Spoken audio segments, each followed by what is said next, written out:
Pozdravujem všetkých, čo na to pozerajú, na to videjko. Boh ma na to pripravoval dlhšiu dobu.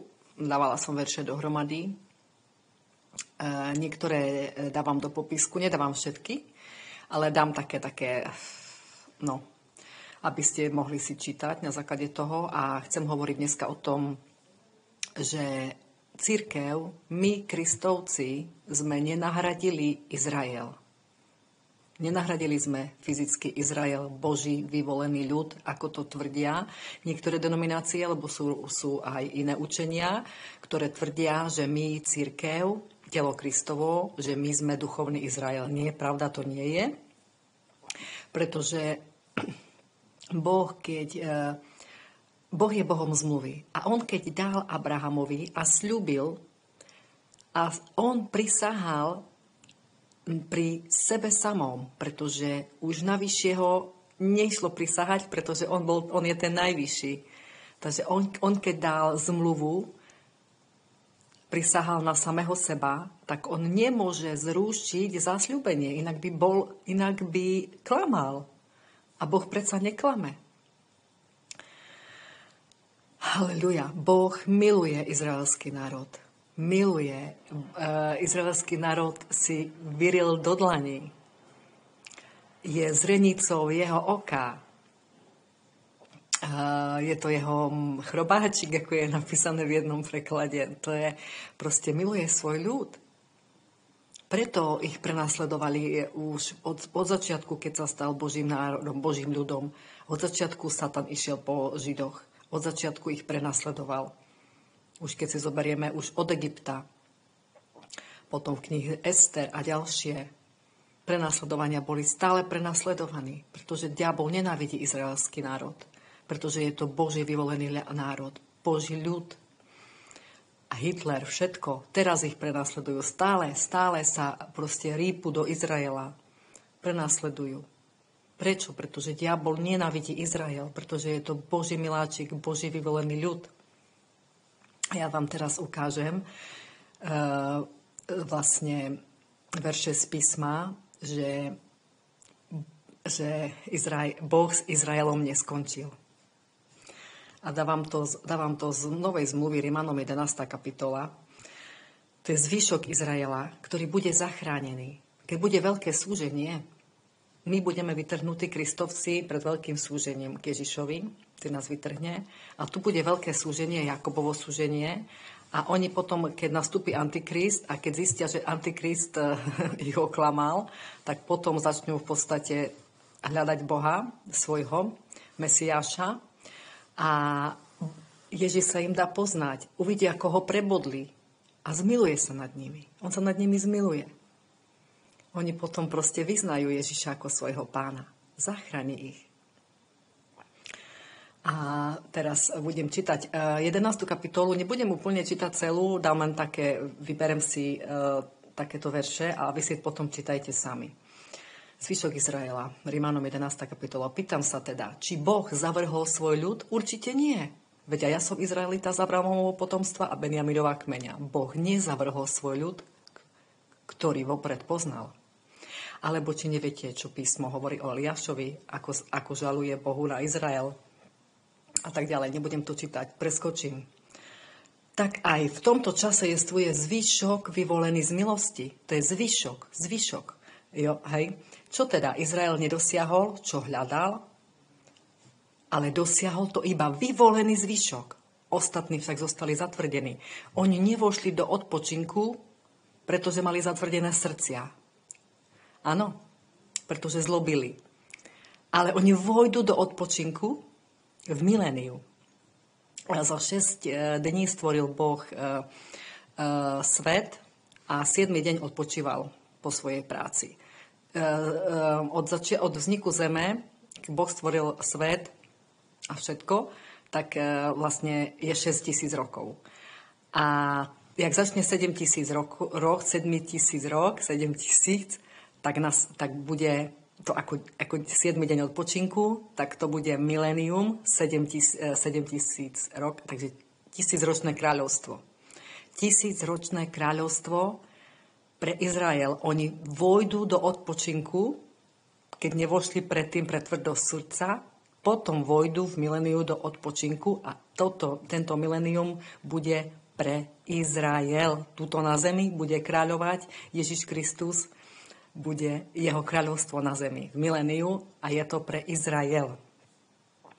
Pokračujem ďalej. Spása pohanov. Pýtam sa teda, vari sa tak potkli a vypadli? Určite nie. Ale pre ich priestupok prišla spása pre pohanom, aby sa v nich vyvolala žiarlivosť. A teraz si predstavte, tí, ktorí nadávajú na Izrael.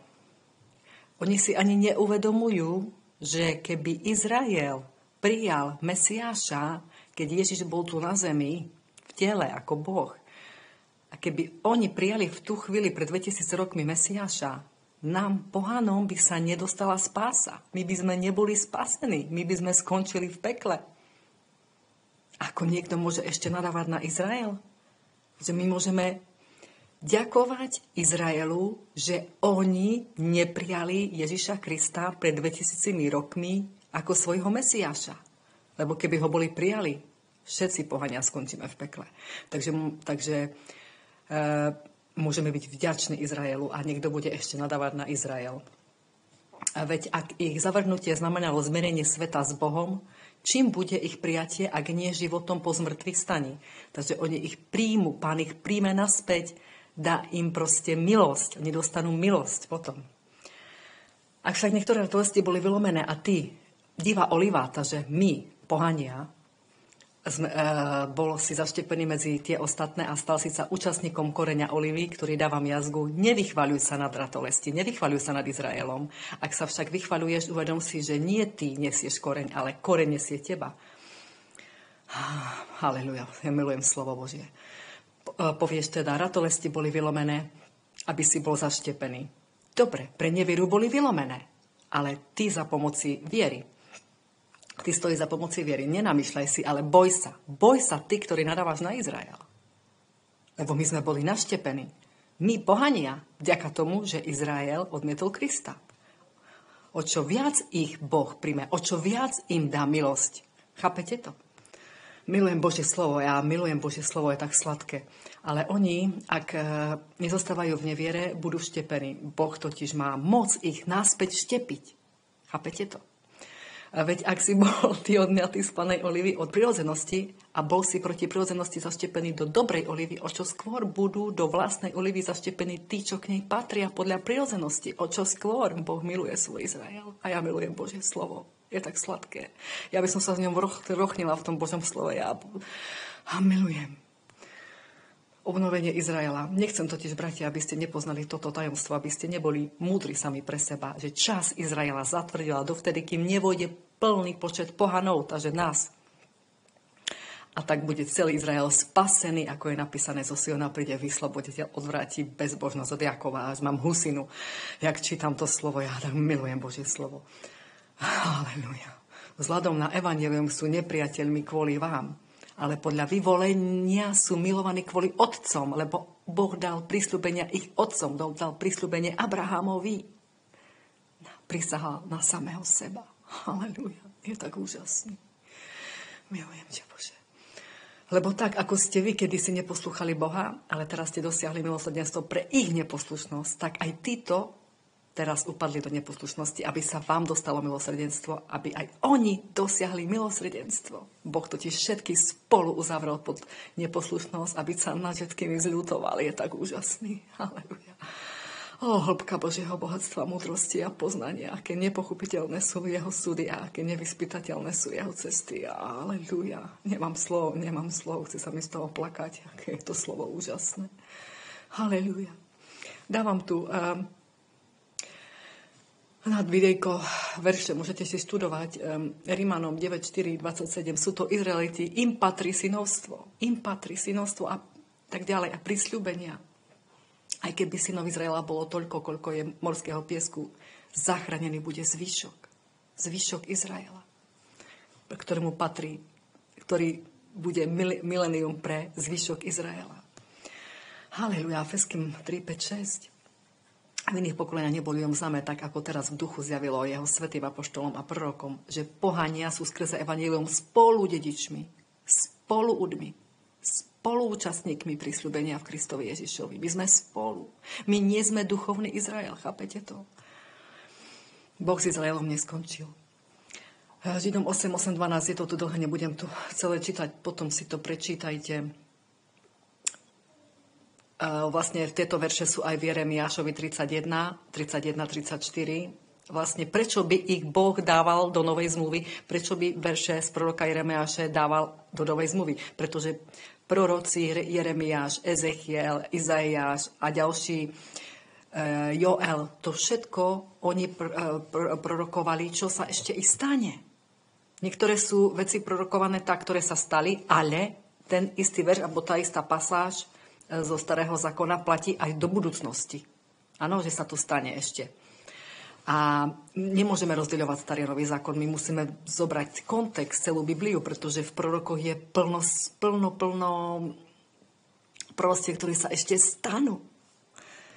Haleluja, tu v Ezechiel 34:11-16. Nebudem to čítať, prečítajte si, je to tak úžasné, to sú tak úžasné slova. Vyvediem ich spomedzi národov, zhromaždím ich z krajín, dovediem ich na vlastnú pôdu a budem ich pásť na izraelských vrchoch, v údoliach riek a na všetkých osídlených miestach krajiny.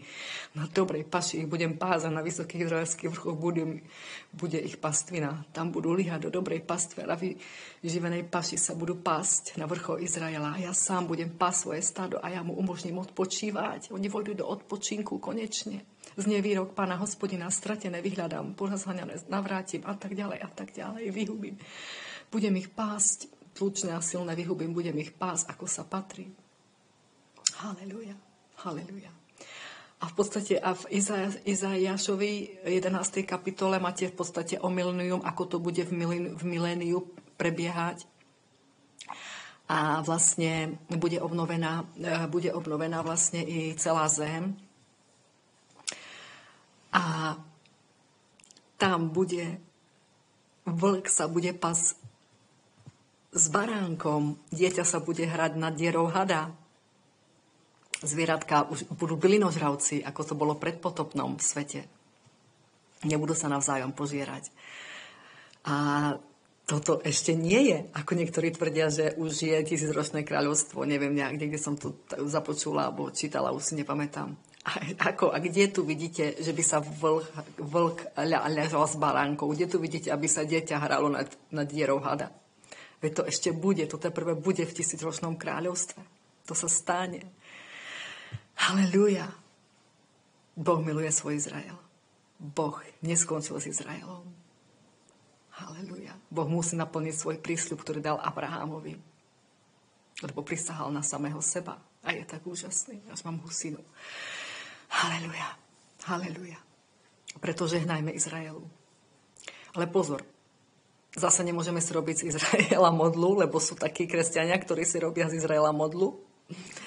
O tom mám natočené videjko, že Z-nášku modla niektorých kresťanov. Môžete si to nájsť, to videjko, lebo tam modliť sa pri zdinášku je modloslužba, ako keď katolíci sa modlia pri obrázkami, tak to isté je modliť sa pri zdinášku a očakávať, že je tam zosilená Božia moc, to není pravda, pretože to není zosilená Božia moc v žiadnom prípade. Za prvé Ježiš povedal, keď sa držíme striktne Biblie, Ježiš povedal, keď v 70.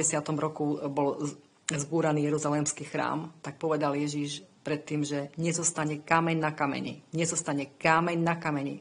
A tá zeď, čo tam je postavená, ten múr, ja tipujem, že to není časť toho Jeruzalémskeho chráma, toho múru, čo bol predtým. Ale že to je postavený potom, čo bol zrúcaný, čo bol zbúraný Jeruzalémsky chrám. Aj ten múr, myslím si to tak, pretože keď sa držím Biblie, keď Ježiš povedal, keď nezostane kameň na kameni, hej, tak tá Z-nášku, ten múr narekov, podľa mňa není pôvodný. Je dorobený. Prečo? Aby diabol zvádzal na ľudí na modloslužbu. Ako to robia niektorí kresťania, že sa tam chodia modliť. A ja som bola, priznávam, učinila som z toho pokánie. Vtedy som to ešte nevedela. A v Izraeli máme plno satanských symbolov, hexagramy, takže tam nemôže byť nejaká zoslená Božia moc. To sú blúdy, lebo Boh je všade prítomný a on si robí, kde chce, ako chce.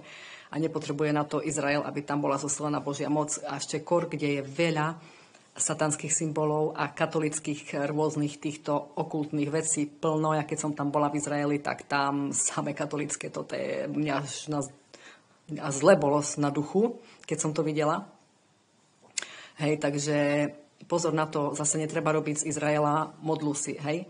Milujeme izraelský národ, ja milujem v srdci izraelský národ, ja ho milujem, úprimne poviem, že ho milujem, aj modlím sa každé ráno, vyprošujem pokoj a modlím sa. Milujem izraelský národ, milujem, ale nerobím si modlu z Izraela, napríklad zednášku, alebo takto, hej. Toto na to pozor musíme dávať tiež. Ale o tom mám videjko, nechcela som o tom hovoriť, ale nejak som odbočila. Takže takto dneska, 15 minút. Dobre, takže študujte. Dala som tam nejaké biblické veršíky. Hľadajte i sami. Ja mám ich viacej, ja ich mám plno a mám to zapísané. Nebudem tam dávať všetky. Dala som len to tých, čo dávam na videjko. A vy študujte, vyhľadajte a uvidíte. Boh vám to ukáže. Nie je nič krajšie, keď vás vyučuje Duch Svätý sám a nespoliate sa na žiadneho človeka, lebo ja sa vždycky držím Jeremia 17:5. Zlorečený je ten, kto sa spolieha na človeka. Od istej doby nechávam sa vyučovať ozaj Duchom Svätým a to je to najúžasnejšie, pretože potom viete, že ste v pravde a Boh vám to potvrdzuje a tak ďalej. Takže študujte Božie slovo, kašlite na nejaké knižky kresťanské, ktoré sú 95% pravdy a 5% jedu. Študujte Božie slovo, tam je jediná pravda. Jedna pravda je v Božom slove. Božie slovo je tak úžasné, tak sladké. Ja by som sa v ňom rochnila, ja ako v perinke, ja milujem to Božie slovo. Až sa klepem. Ako je v Izajašovi 66:2, že zľadnem na toho, kto je pokorným a skrúšeného ducha a trasie sa pred môjim slovom. Ja to milujem, ten verš. A milujem aj ten verš, a tu sa bude týkať Izraela. Sofoniáš 3:17. Hospodin tvoj Boh je uprostred teba. V tvojom strede je Hospodin tvoj Boh, hrdina, čo zachráňuje. Halelujá, halelujá. Radostne na tebou jasa, svojou láskou ťa tiší a Bože, zvúšte na tebou plesá.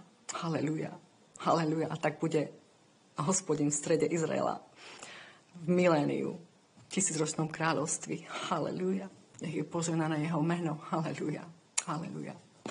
Pekný deň, požehnaný.